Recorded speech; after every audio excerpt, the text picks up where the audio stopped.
I already recorded this video.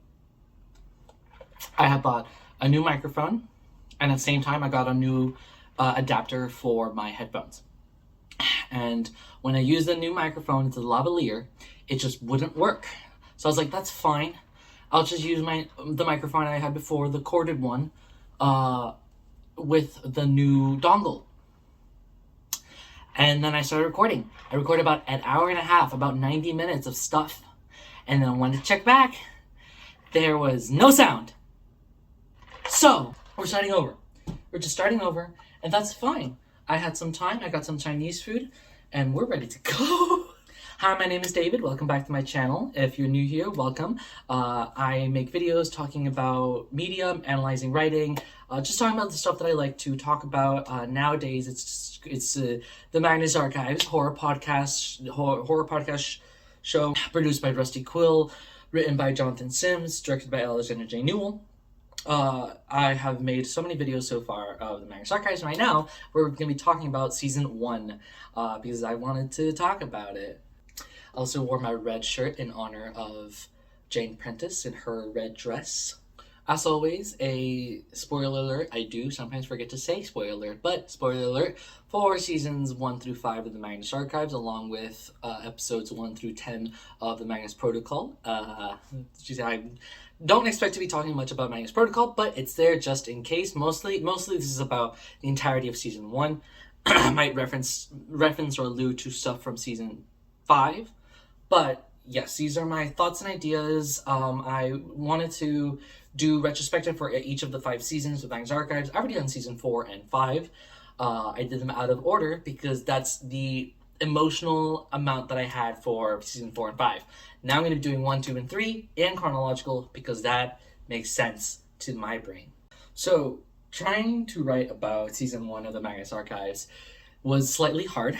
The first seasons of any sort of show, first books of any sort of series, help set up the rest of the story, along with having their own contained story arc as well. This, it does well.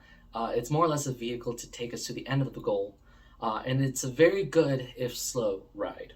I don't really have much to say about this season in terms of good or bad, because it feels like a true beginning. Sure, the entire season is 40 episodes long, just like all the other seasons, but it still feels so minimal in the face of the rest of the show compared to what we eventually lead to, because it's just setting stuff up so far. And I was thinking about that. The show started as a short horror story anthology with a background through line of being an archive and having somebody read them out. And this evolves eventually into a super connected beast of a story. It's difficult to see how much legwork this first season does as you first watch it. Sometimes I'll have to take a step back and look at what happens in terms of someone who's first seeing it for the first time. I wanted to talk through the different aspects of this season and the groundwork it lays on everything and its impact sort of overall in terms of the greater story. I thought this was going to be a larger video, but it's probably not. So we'll see once I start editing it how long I've been talking about this season. For my last recording, I lost a handful of stuff, including I ranted. I went on a rant about my favorite horror movie, It Follows. I went off the cuff a lot in terms of the episodes, and then also I was a lot more less tired. But that's fine. So let's get into season 1 of the Magnus Archives. The Pull. From the get-go, the first episode, Anglerfish, presents us with the framing device and overarching mode of storytelling. Jonathan Sims, the new head archivist of the Magnus Institute, an academic organization that researches esoteric and paranormal occurrences. John's new position encompasses organizing the entire archive, which has been in disrepair since the former archivist, Gertrude Robinson, Slay Queen, was in charge. As he's describing it to us, he mentions that some statements he's going through will have to be on tape recorder because they don't seem to record correctly into the laptop he uses, or at least digitally, saying that there would be, quote, significant audio distortions. From then on, all of the statements he reads out are the same ones that resist entering into the laptop, thus having been recorded, and these tapes are the very things, the very same files we are listening through right now. And that's the story in the beginning. We are simply listening to John read out creepy statements that he refutes are actually real. If you decide to listen to it now, knowing that the entirety of the story is the entirety of our story, you know that it gets somewhere. That eventually all 40 episodes of the first season will melt into the next 100 halfway through, and then it will melt into the full 200, and you would have consumed the story. But for starting out, there is no promise. There are no threads for us to connect each episode as we go, just John and his tapes, the framing device. We, the audience, simply decide to listen and move along with John, and our decision to continue eventually trapping us in the story, much like John's decision as well. I have to admit, it does seem like a slog, but there are things they do to help move the story along. How the horror grabs you. This is sort of my mini discussion of genre and tone. I wanted a cool name, which is why I named it that. And I found some cool names for the sections, but whatever. An anthology series around creepy events and terrifying moments has the same sort of bite-sized feel as SCPs or creepypastas. I honestly never really interacted with those stories to know fully, but either way, the stories in this show, in each episodes, have just enough familiarity to common horror tropes, and of course being tied to an actual characterized figure, Smurfs 14, 15, making each statement easy enough to consume and yet still surprising to listen to. All the stories have one sort of thematic thing following through, and it's easy to follow it not knowing other things. With a first listen through, you don't really know about Smurfs 14, but they are still planting the motifs we will begin to get used to. There's some fears that aren't as highlighted as the others, but they're still useful for the world building. The next season, of course, will explore more of the fears, and since season 1 is just a beginning, like I said, having some fears highlighted more over others is not as severe. There will be more of the fears in later episodes, later seasons. Either way, their motifs are beginning to be set up. Spiders, fractals, caves, death, violence, all of that, we're starting to develop. And since we don't get a full name for all 14 of the fears until episode 111 for Family Business, then we have to see all the episodes prior as development. Season 1 does a great job developing the corruption, the stranger, and the spiral as they get the most episodes. Insects, disease, filth are highlighted to support the Jane Prentiss storyline, which I will expand on a little bit later. The introduction of Michael, the distortion, along with the Father Burroughs storyline, help establish the spiral's influence, which we will get more of early in season 2. And the stranger begins to set up a lot of things for the future, like the Not Them, Brecon and Hope, the anglerfish, and the circus of the other. The other fears are not as developed, specifically the web, the slaughter, and the eye, having one episode each, 16, 7, and 23 respectively. But all the fears are portrayed in the season enough to begin teaching the audience what they are. The Flesh's episodes do well to develop it, about 4 in total, having a big showcase of Meat and the Bone Turner. The Salation is slowly developing in 3 episodes that showcase fire and burning, which are easily recognizable aspects as well. The Buried, the Dark, the End, the Hunt, the Lonely, and the Vast have 2 episodes each. Each showcase similar themes and motifs, not enough to develop them, but enough to establish them in the world. Like I said, we have so much more time and episodes in the coming season to develop the fears further, and the first season is a good launching point for that. Of course, within the episodes, there are elements of other things, like, for example, Burned Out has elements of the spiral, and First Aid has elements of the eye, but I counted, like, the main thing in each episode, so you know what I mean. Johnny Sim's performance also helps sell the story. The tone of a deadpan man reading out a statement, as well as becoming the statement giver himself, helps keep the stories more aligned, and with how many episodes there are to come, having the same writer and same performer helps keep everything streamlined. At this point in the series, as they're going episode by episode, week by week, they have not yet earned our trust or something like that. It's not that they don't they don't have our trust or whatever. It's like Rick Riordan has a very successful career, as a writer, and the stuff that he's writing right now is a lot more diverse and a lot more experimental, I guess, in the things that he's writing more queer characters, more diverse characters, and stuff like that. And he's able to do that because he's able to build up a lot of support and trust in the writer in the prior series, Percy Jackson, of course. Same sort of thing here. Now, with the Magnus Protocol, we have multiple writers and multiple people reading out the statements, because we have had the buildup of 200 episodes of Johnny Sims, writing and acting. And so at the very beginning, we don't know who these people that are writing to us are. We just are consuming this because it is interesting. The more that we get, the more we begin to know the author, the more we begin to trust the author. Right now, we're just starting out. Having one person there at least helps it look more streamlined, more safe in a way. Does that make sense? All I'm saying is that it worked for them then, and it's working for them now because of the work that they did in the first place. Every time John, the character, gets into the mindset and acting of the statement giver, and then comes out of it to deliver his thoughts, it really does drive you in and makes you listen, and also sort of like helps relax you. It serves as a release of tension, similar to what a jump scare aims to do, but not as bold. Helping let go of all of the horror with the investigation that occurs after the fact. Even some of the investigation delivers a form of horror, but the delivery of it is not as intense as the statements itself. In terms of it working as a jump scare, good jump scares are supposed to help release tension from everything that has happened. So this is where I got into talking about It Follows. My favorite jump scare in It Follows is after a lot of building of tension of the character learning about this thing that's coming to kill her.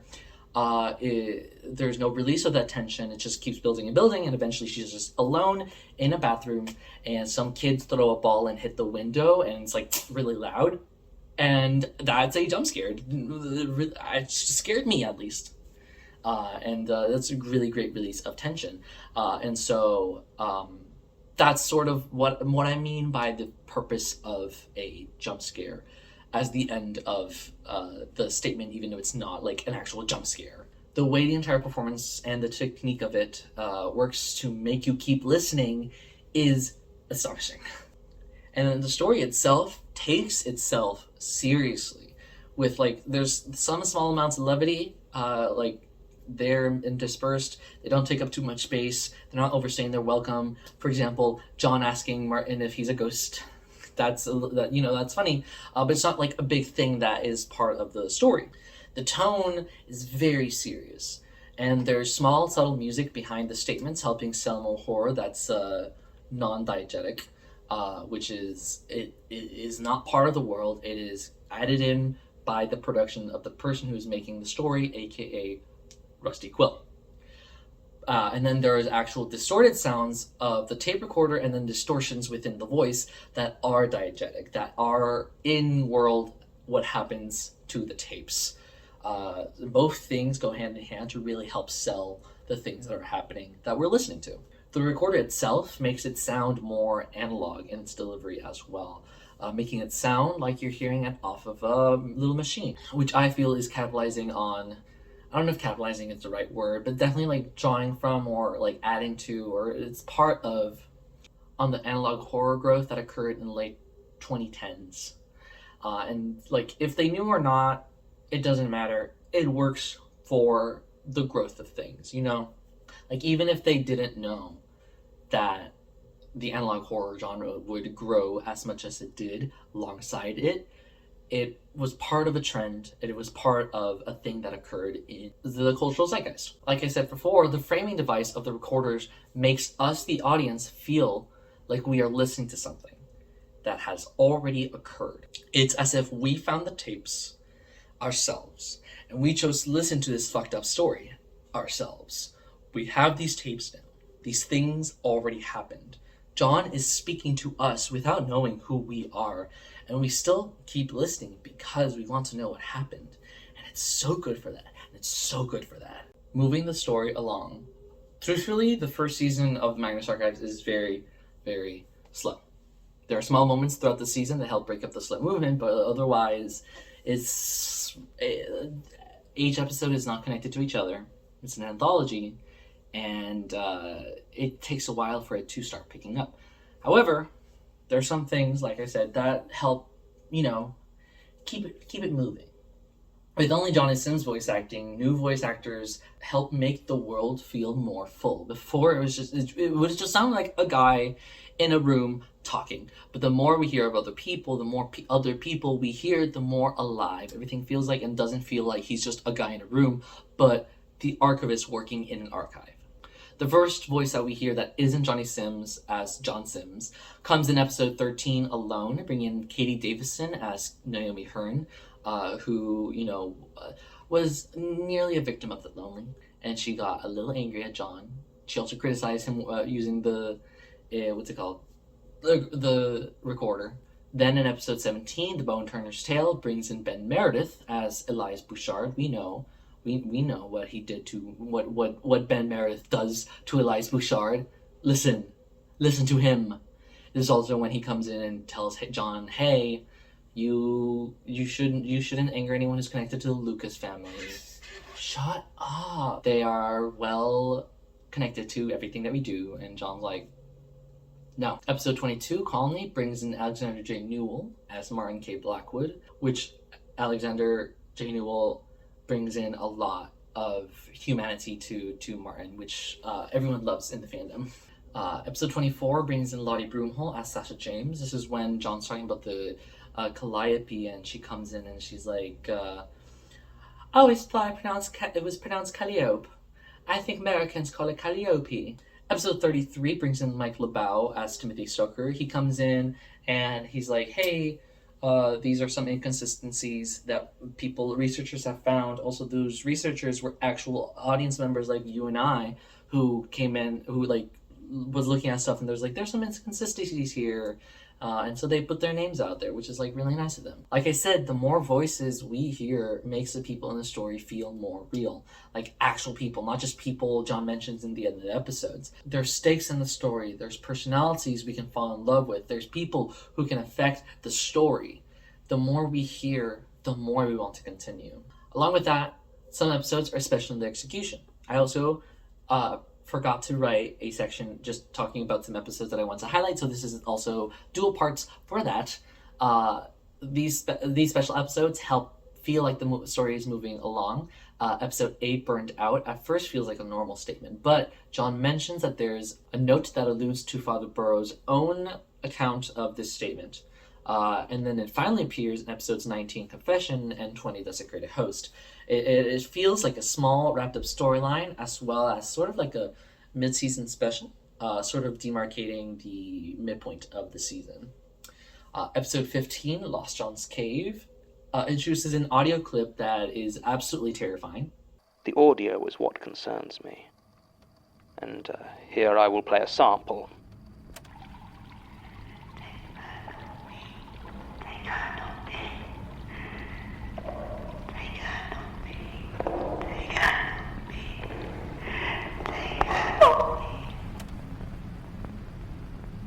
The video is 2 hours and 43 minutes long. And unfortunately doesn't get used again later. But still, it works to make it feel different. This is the episode that I showed the people that don't know anything about Magnus Archives to show how horrifying it is, which is a disservice because this kind of treatment doesn't get used again later, but it still is part of it, so I like showing it, Even episode 14, Piecemeal, feels special because the technical voice of the writing feels so different. I mean, the episodes prior, all the statements prior, have their own sort of specific voice, but it's very similar, or at least not as out there as Piecemeal's is. But Lee Rental and the way that Johnny Sims performs Lee Rental is very fun and very different than what we usually get. Sure, the first 20 episodes feel slow, as the statements are all so disconnected, but by episode 22, Colony, the season's central storyline of Jane Prentiss begins to come to the front with the remaining episodes having moments that help feel like it will be coming to a head soon. Sure, the season feels slow. It is slow, but their attempt to help make it different, and the storyline finally coming through halfway through, is commendable enough to me. And that storyline. Oh, it's a storyline. Let there be light. Now there's not some weird shadow behind me.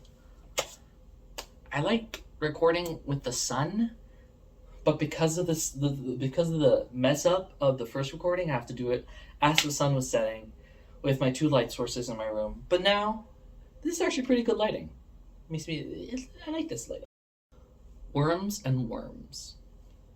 The season 1 storyline doesn't start until episode 21, Free Fall, when Martin barges in with something squirming and John's like, "What is that?" And Martin's like, "Listen," and then the episode ends and we begin with the second episode.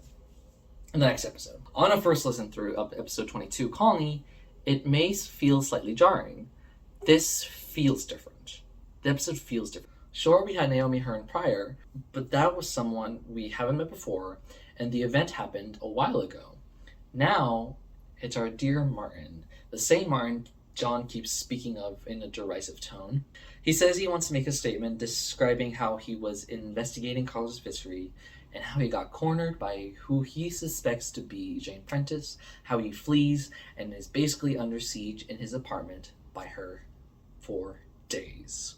And when he is free of her and is telling John about this, John gets a text from Martin's phone, which, he lost trying to escape from Jane Prentiss, saying, quote, "Keep him. We have had our fun. He will want to see it when the Archivist's Crimson Fate arrives." Episode ends. What does that mean? What is that? What? Was Jane Prentiss telling John that Martin had stomach problems? Was Jane Prentiss covering for Martin at work? Did Jane Prentiss clock in and clock out for Martin? Obviously she didn't, but that's funny to think about. This episode? An anomaly of the first 21 episodes. Nothing like this has happened. Nothing like this has happened of something that happened in the past day to someone we know. If one would be paying attention, which I will admit I was not fully paying attention the first time I listened to it, one would immediately see how this is not so jarring, honestly, that this was being built up very, very subtly. Jane Prentiss in episode 9, Squirm, and Carlos Vittori in episode 16, Arachnophobia. Carlos also mentioned a swarm of worms in his building, suspecting them to be the cause of the spiders that he's seen. Then, when you think of it harder, you remember hearing that Martin was away and sick. In episode 17, The Bone Turner's Tale, Elias asks John if he's seen Martin, and John says he's sick with stomach problems. This is, okay, conspiracy theory time. Conspiracy theory time. Elias also probably knew what was happening to Martin. Also probably knew that he was under siege by Jane Prentiss. And he was probably nudging John to inquire and probably have an interaction with Jane Prentiss, because he knew that he needed John to be marked by the corruption. Elias knew everything. We'll talk about that. But episodes 18, The Man Upstairs, and 20, Desecrated Host, reinforce and repeat this fact in one-line mentions that at first listen through are barely looked upon, but after we know what we know, shows a lot of prior planning. It's so cool to see the subtle buildup used in the prior episodes that leads to 22 Colony. It's cool that small throwaway lines actually mean something, and to me, at least, means that every line that seems to be throwaway has to be scrutinized.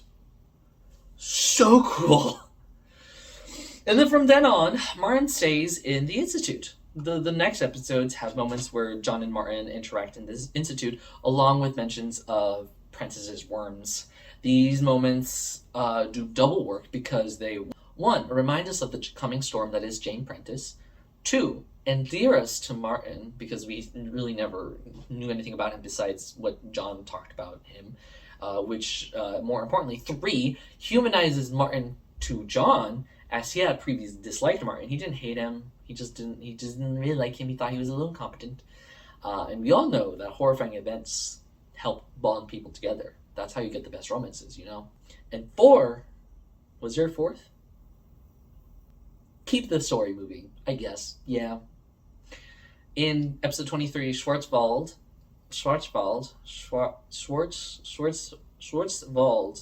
German. Black Forest, right? Is that what it means? Martin walks in on John's recording in his underwear, and John's like, bro, get some clothes on. But bro. No, he doesn't do that, but I'd like to think he does. In episode 26, A Distortion, Sasha and John mentioned the worm problem. John's like, are you sure you don't want like a week off or something? And Sasha's like, you didn't give Martin a week off after his ordeal. And John's like, well, he's living in the archives now, so I can't really tell him not to work. So beggars can't be choosers, I guess, is the message there, but whatever. In episode 31, First Hunt, there's a mention of Martin being in the institute for over 2 months now, with more worms appearing around the building. There was a buildup of sudden tension about learning that Martin was sick, ending with Colony and Martin's statement, and sort of like a smooth cool down of Martin in the institute to maintain that idea of what has happened and what is going to happen in the future. Now, with that, we have a thread. We have a thing that is tying the episodes together. As we continue, we will start seeing more and more threads. If we backtrack a bit, in episode 26, A Distortion, Sasha gives her statement of meeting Michael, some strange man who helps show her how to defeat Prentiss's worms, along with showing her Timothy Hodge's body. Timothy Hodge being the statement giver of episode 9, Squirm. John also mentions getting more CO2 fire extinguishers for the archives. With the introduction of the distortion, we have another tie for the story moving forward. Another thread outside of the statements of things moving in the world in John's life. Another aspect of the story that keeps it moving forward. We have 2 threads now moving along the story. Some other threads that are introduced is Melanie King's statement in 28 Skin Tight. Her and John's chemistry, or lack thereof, is so entertaining. And there's a promise that she will come back to like tell us about what she's been researching and stuff like that. So that's another thread. That's 3 threads. Something about threads and spider webs and making a net that is a metaphor that I don't have the energy to expound upon, but there's 3 threads now. There's a subtle thread in the appearance of Sarah Baldwin, who was one of the people reported missing because of the anglerfish in episode Anglerfish, and in a recent date, like Sarah, like her appearance being a recent date, such as, you know, Melanie's statement, etc. It's a very subtle thread there, along with also Georgie. But honestly, both threads are not fully realized until season 3. As we keep going along, the Prentiss storyline gains more traction in episode 32, Hive, with a full statement of Jane's mental state and her relationship with the Hive, the worms, and the corruption. I actually re-listened to it a few hours ago by now, as I was going to, when I went to buy my microphone that didn't work, so I can remember it a bit more. It's a beautifully written statement. Horrifying in its simplicity and sort of like a stream of consciousness type like delivery. I itch all the time. Deep beneath my skin, where the bone sits enshrined in flesh, I feel it. The song is loud and beautiful, and I am so very afraid. There is a wasp's nest in my attic. Perhaps it can soothe my itching soul. This is one of the best written statements of the show, I swear. One of the best written episodes in the entire of 210 episodes of the Magnus Archives Mag Protocol. This is one of the best written episodes of all time. It's so good in its technique and style. With this episode, we get a little insight on Jane's past, how she was before she was consumed by the corruption, what she did and how she felt.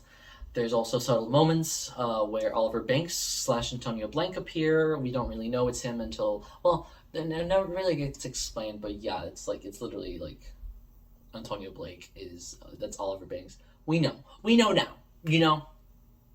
And Arthur Noland, her landlord that we learn more about in later seasons.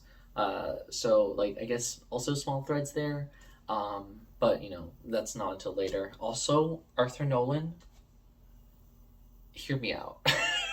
There's also a reveal, which wasn't much of a reveal, but sort of just reinforces how they knew about Jane in Squirm, because John says something along the lines of Jane Prentiss is a known fugitive or whatever, like the police know about her, they're looking for her, etc. Because we know about her admittance into the hospital and her ejecting her worms into the doctors, quote, violently expelled from her body, and her subsequent escape, along with like 6 people that die because of the worms, and then the 7th person who like falls downstairs and breaks their neck from fleeing from her. Because of this episode, we can feel the story beginning to narrow more and more towards Jane Prentiss and her interest in John and the archives. After that, more threads begin to appear. In 35 old passages after the statement, John sees a worm and leaves to find an extinguisher, Martin, hearing him, comes in and is intercepted by 2 delivery men whose voices flow in and out of each other in thick British accents and deliver something to John specifically. If one was paying attention, which I was for this, you'd realize that these are the same delivery man with the bad Cockney British accents, Brecon and Hope. Off the top of my head, they appeared in episode 2, Do Not Open, and episode 20, Desecrated Host. They delivered Father Burroughs' stole. What's a stole? I don't know what the stole is. They did that off the top of my head. We got that thread, and that thread continues with episode 36, Taken Ill. The objects are revealed to be a table with a strange hypnotic pattern, which we've seen prior episodes, and a lighter with a spider web on it. And in 37, Burnt Offering, Martin tells John about Brecon and Hope. There's a small mention that Martin wants to destroy the table, and Elias also advised John to do so, which he declined to do, which Elias would know that would set free the not them. Elias knows everything, and he knew everything that was going to happen, and he could have warned us, but he didn't. Also, there's the mention that John asked him if the table had like a square in it, and that also connects to Burnt Out when there was a square thing with a spiderweb thing, and there was an apple full of spiders and stuff. That's that there too. That's multiple things coalescing into the web table and the Zippo lighter. And these last 3 episodes that I just talked about set up a storyline for season 2, and even the ending of the show with the Zippo lighter. Finally, the season and the threads culminate and narrow at the end of episode 38, Lost and Found, which is when John tries to kill a spider, breaking a shelf that breaks a wall, which lets in a bunch of worms, which ends the episode as John and Sasha flee. I talked a lot about it in my season 5 retrospective, so I'm not gonna elaborate too much about it, but like, yeah, the spider, that's the web making sure that John finds the worms and stuff like that. I'll talk about it actually a little bit later about that sort of idea, but yeah.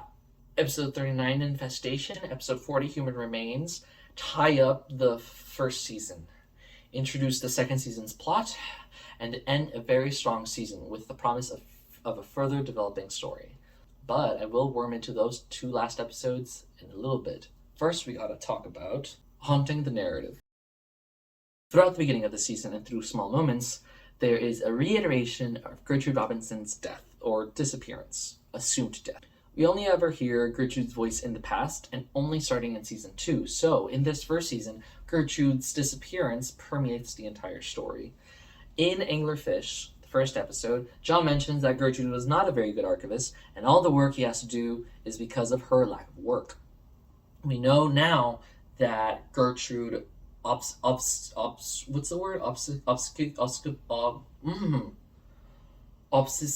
Oh my gosh, I should look that up.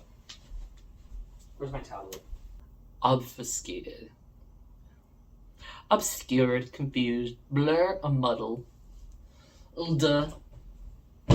She oh my god,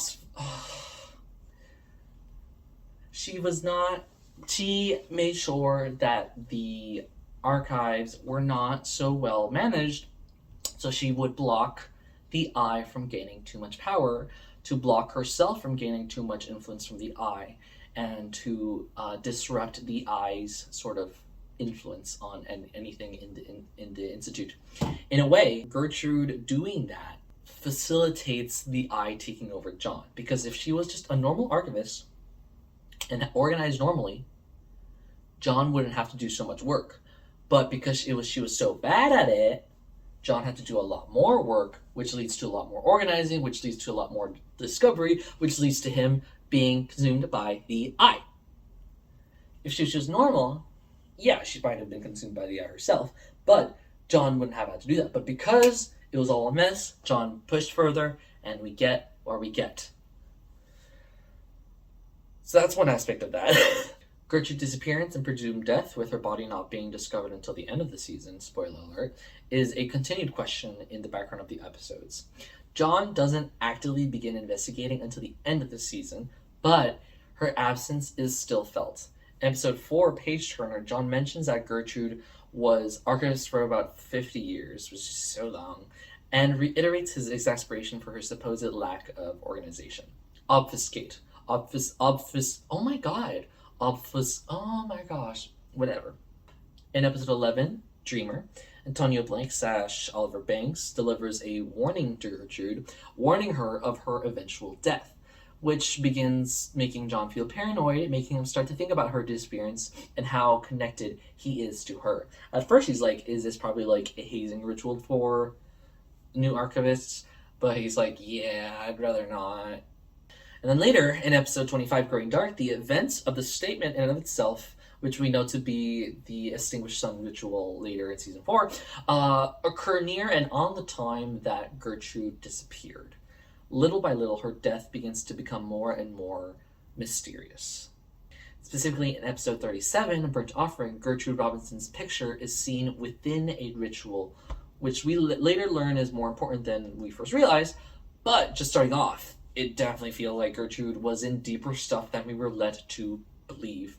Elias even told John at one point that Gertrude died in the line of duty, and John questions what the line of duty is as a head archivist. You're just at a desk job. What are you doing that can get you killed?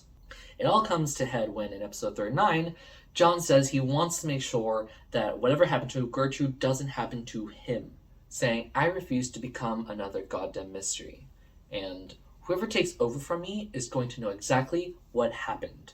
His recordings capture his musings and thoughts and become a working record that was missing from Gertrude. That's what he wants. He wants to have something telling him, he wants to have something Gertrude is talking to him, how to do his work, what to do, what's been happening. He doesn't have that, so he creates it himself. The last 2 episodes of the season introduce a specific twist in Gertrude's haunting of the narrative, hand in hand with the plot of the season, making them amazing episodes in my eyes, which is why we're going to talk about them. Prentiss and Beyond. Episode 39, Infestation, is an episode of action. Things happen. Things occur, cutting from one POV to another. The entire working body of the archives appear as John, Sasha, Tim, Martin, and Elias respond to Jane Prentiss's attack. The CO2 extinguishers introduced prior come into effect. What is that? CO2s, Chekhov's CO2s. There you go. And then also Martin's extended stay in the Institute lead him to carrying around a corkscrew to dig out the worms out of your body. He said knives don't work very well, but the corkscrew is really good to, John in the attack, when he's alone with I think it's Sasha and Martin at that time, expresses his frustration with the statements and Gertrude's disappearance, finally acknowledging that the statements he's been recording are real.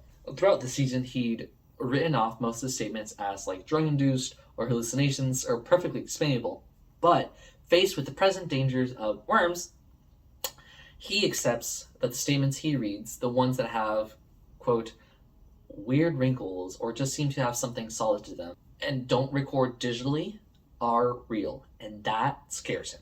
When Sasha leaves to save Tim, Martin pushes John on why he keeps being a skeptic after John says the worms are just unclassified parasites, and John reveals to Martin that he's scared. He feels like he's being watched whenever he reads these statements, and he loses himself. And so the skepticism is a safety blanket for him as he's doing his job.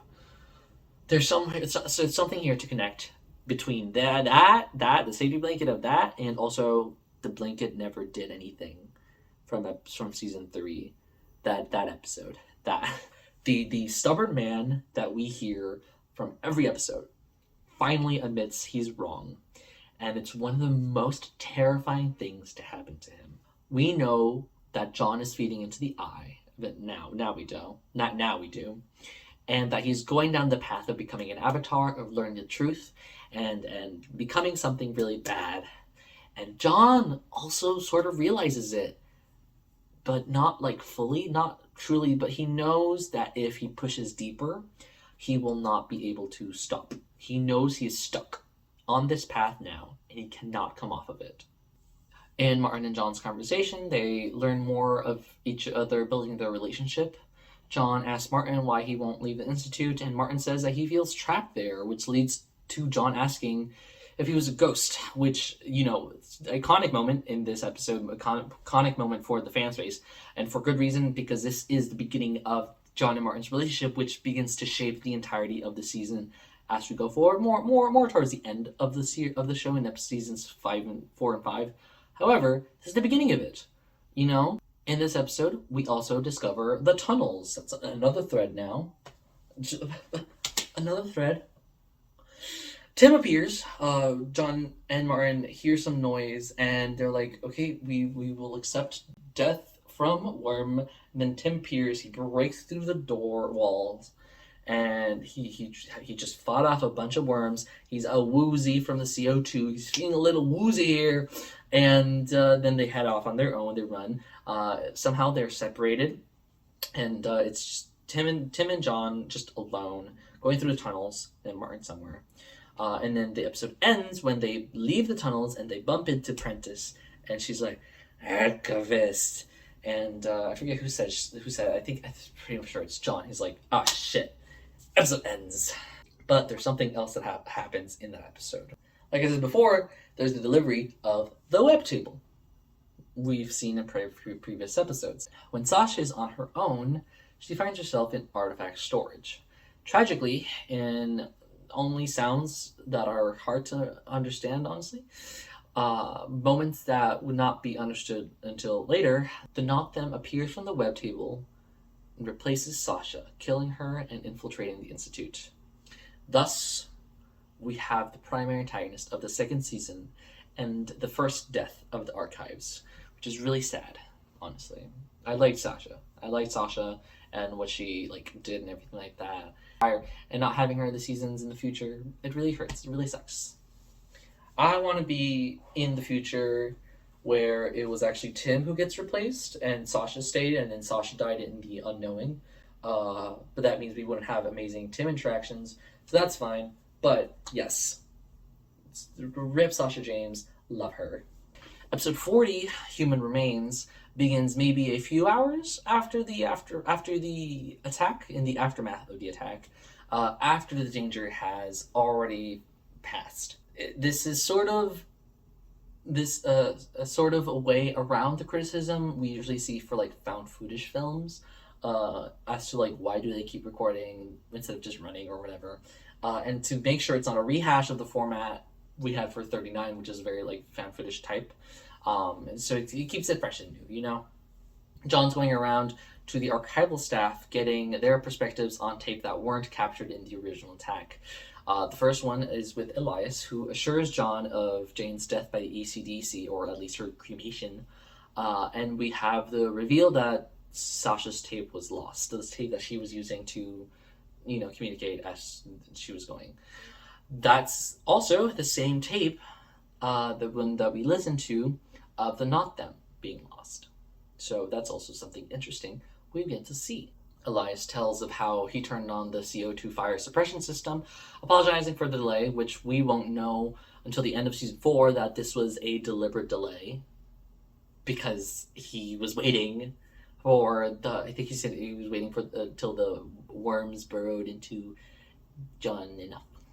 But for now, this is enough of a throwaway to let it pass. And then they mention Martin finding Gertrude Robinson's body. John asks what had happened in the past before Gertrude's disappearance, and Elias tells him how he found blood on Gertrude's desk, and he doesn't know how the body turned up in the tunnels. During Tim's statement, we hear more about the tunnels and the worms, and his theory that the worms, quote, weren't ready to attack when John found the tunnels.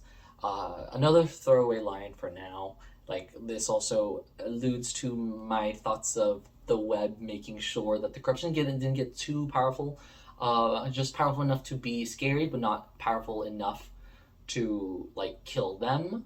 So, yeah, I talked about that already in season. Tim begins to, describe the tunnels and how they were built, and thus we have the tunnels under the Institute as the main plot point going forward into the story, a full thread as we move forward.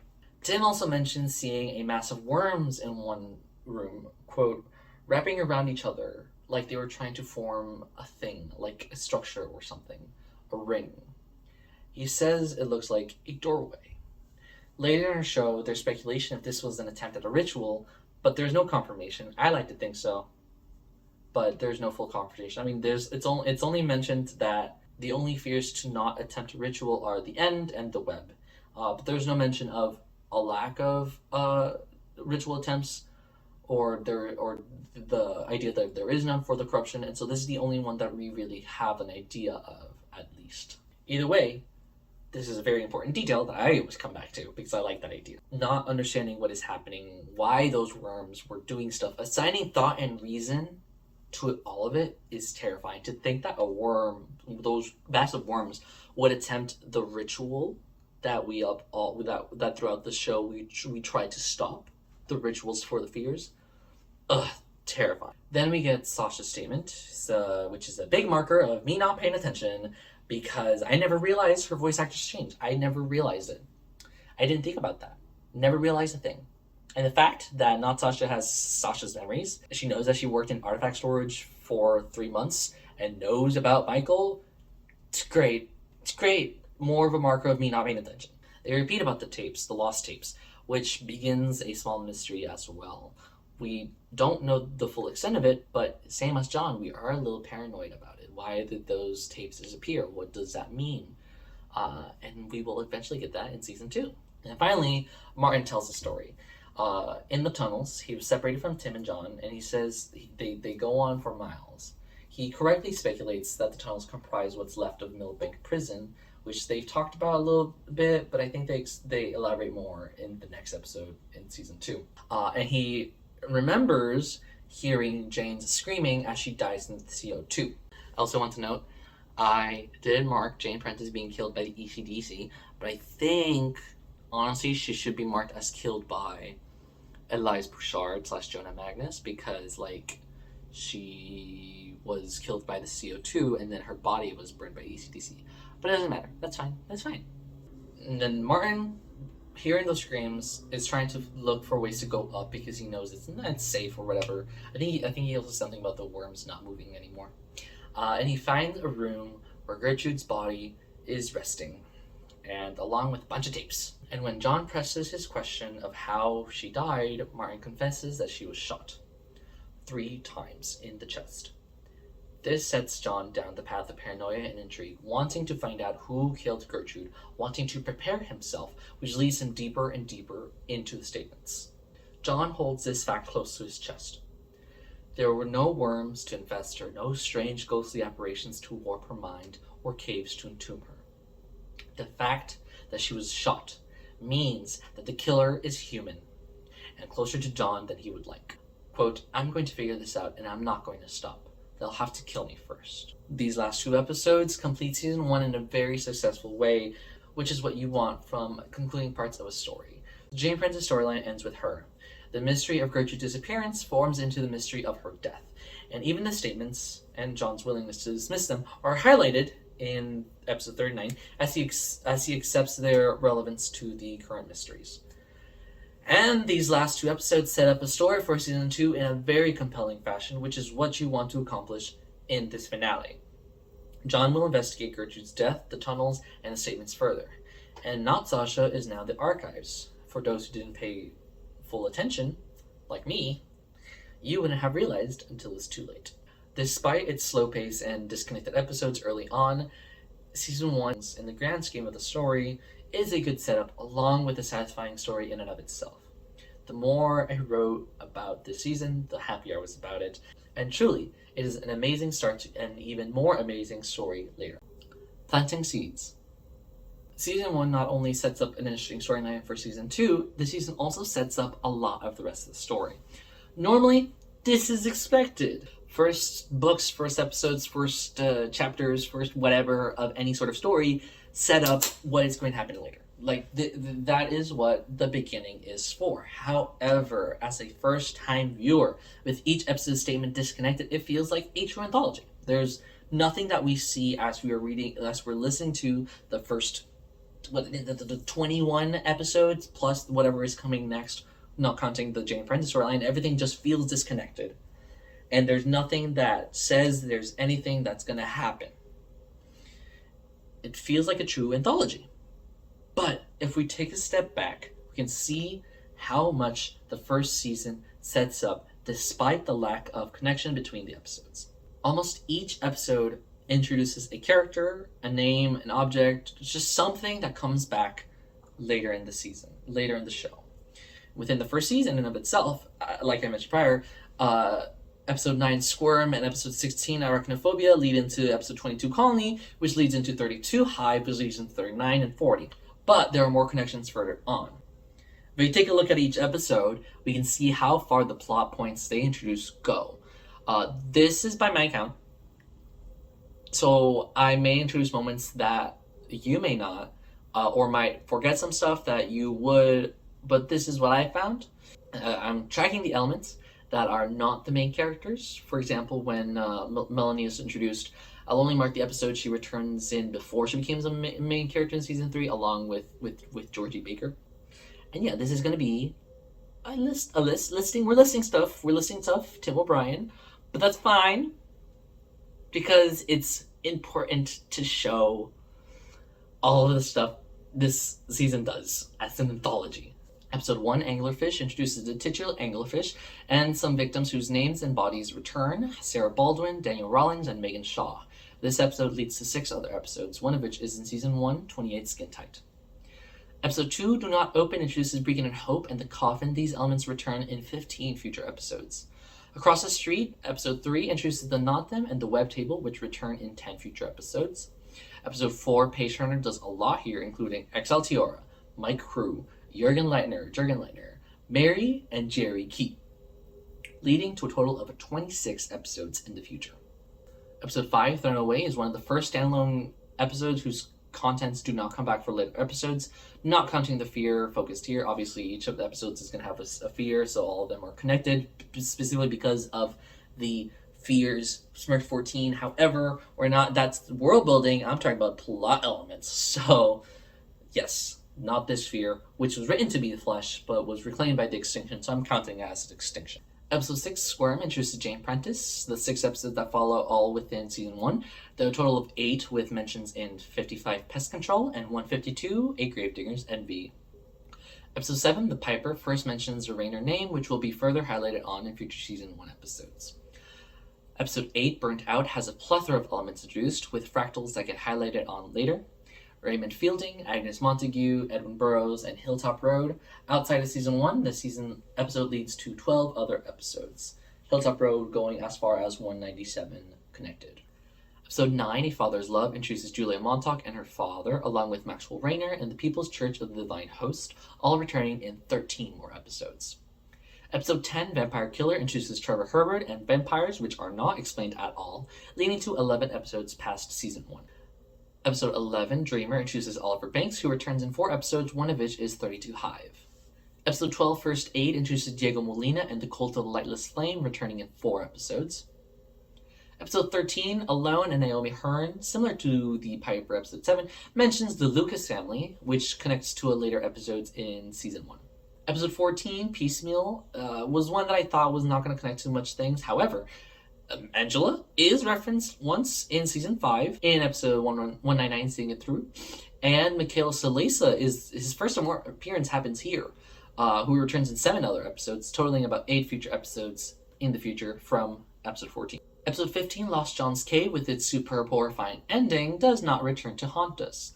Episode 16, Arachnophobia, Carlos Vitri, is mentioned in season 4 as the victim of Annabelle Kane in 123 web development. Of course, is not mentioning the worms that come from Jane, but yeah, the Carlos Vitri only returns once as a mention. Episode 17, The Bone Turner's Tale, brings Jared Hopworth to the story, who returns in 4 later episodes. Episode 18, The Man Upstairs, doesn't return, but Gertrude does attribute the Great Feast to lead to the event, but I'm not counting that. Episode 19, Confession. Episode 20, Desecrated Host, are self-contained stories within Season 1, creating a small story arc within Season 1. Episode 21, Freefall, names the Fairchild family, along with an old man named Simon, thus Simon Fairchild, who returns in 5 later episodes. Episode 22, Colony, is a branch off from 6, Squirm, with nothing new brought in. Episode 23, Schwarzwald, names Albrecht von Closen and Jonah Magnus as a historical figure, not Elias Bouchard's Jonah Magnus, but just Jonah Magnus as a person type deal. You know what I mean? Which leads to 4 future episodes. Episode 24, Strange Music, has the Calliope, which returns in sound, at least in 87 Uncanny Valley and 88 Dig, and the names Denikin, Orsanov, and the Circus of the Other, coming back in 10 more for a total of 12 future episodes. Those, of course, being The Unknowing. Episode 25, Growing Dark, pulls from the Divine Host storyline of 9, Father's Love, but Natalie Ennis returns 2 further times. Episode 73, Police Lights, and mentioned in 143, Heart of Darkness. Episode 26, A Distortion, Michael the Distortion, returns in secret in 2 episodes in season 1, one being a mention from Sasha in 40 Human Remains, along with 7 other episodes past the season, and Robert Smirk is also mentioned in Throwaway Line, but gets developed further in the season. Episode 27, A Sturdy Lock, is the secret return of Michael, or at least the Distortion, as we know from a future episode in season 4 about the Mackenzie family, 146 Threat. Episode 28, Skin Tight, introduces Melanie King and Georgie Baker, who return 3 more times in the future before becoming main characters in season 3. Episode 29, Cheating That Story, is self-contained, but the mention of Fiona Law here connects to her story in 167 Curiosity. Episode 30, Killing Floor, names Tom Han, with the Han name returning in 2 future episodes, 72 Takeaway and 130 Me. Episode 31, First Hunt's Werewolf story, is self-contained.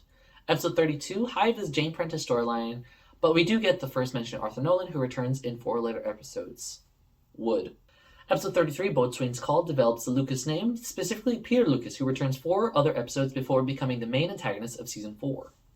Episode 34, Anatomy's Classes, Anatomy students return 3 times with Max Musterman in 107 Third Degree and 109 Nightfall, and a possible John Doe / Jane Doe appearance in 182 Wellbeing, which I'm counting that. I think because in the episode they had John Doe, but in Wellbeing they had Jane Doe. But it'd be a little confusing to have a Jane Doe along with Jane Prentiss. But you know, there's multiple Johns, there's multiple Michaels. They could have done that. Doesn't matter. Episode 35, Old Passages, develops Robert Smirk further with his work and his name returning in 10 future episodes. Episode 36, Taken Ill, brings in John Amherst and the web Zippo-Lighter, the latter which is discussed in 39 Infestation, but returning in a total of 10 episodes. The Zippo-Lighter is one element that reaches the furthest in episode 199, Seeing It Through, obviously with the catalyst of the explosion of the Pneumaticon. Episode 37, Burnt Offerings, is more or less staying alone, but elaborate on the future, but only as part of the Lightless Flame, which was already introduced prior. Episode 38, Lost and Found, and the Homophobic Vase, doesn't connect to anything else in the future. And finally, episodes 39, Infestation, and 40, Human Remains, don't introduce new elements, but does finish prior elements and also continue others. So that was a lot of math, which means I got a graph! This graph shows the amount of work the first season does in preparing us for the future. Overall, the first half of the season does a lot of groundwork for the future episodes, with episodes 4, Page Turner, having the most ripples in the story, and episodes 2 Do Not Open, and 9 A Father's Love also having a lot of further influence. The latter half begins to focus more on the storyline, but some episodes do ripple further, namely A Distortion, Old Passages, and Taken Ill. I also have this pie chart. Hi. This shows how many of the next season's episodes connect to the first season, with season 3 having the most, season 4 and 2 having about the same, and then season 5 having less, which makes sense because that's just the apocalypse. A running start. In conclusion, season 1 of Magnus Archives serves so many uses once we look under the hood a bit. There's so much legwork done by it that ripples further into the future, which we don't realize until we continue the story. It's a slow start to begin with either way, trying to set up so much, but the self-contained storyline of Jane Prentiss and Gertrude's disappearance keeps the season feeling like it's still moving, and it makes it all the better for me. As for season 5, I started liking the season more than I expected, and I enjoyed looking back at where we began, compared where we are now, compared to the first season of the Magnus Protocol, and to marvel at how far we have done. This was much longer than I expected, but I enjoyed it nonetheless. So yeah, that's my thoughts on season 1. Please let me know what you think about season 1, what episodes you enjoy. Keep an eye out for my ranking video that I will be doing for this season. I'll ranking all 40 episodes, just like I did for seasons 4 and 5. Thank you so much for watching. Take a look at the other videos that I've made. I have a series counting all of the kills in all 5 seasons of the Magnus Archives, inspired by the Dead Meat channel and the kill count there, as well as my season 4 retrospective, which I had a lot of fun with, which is my first video.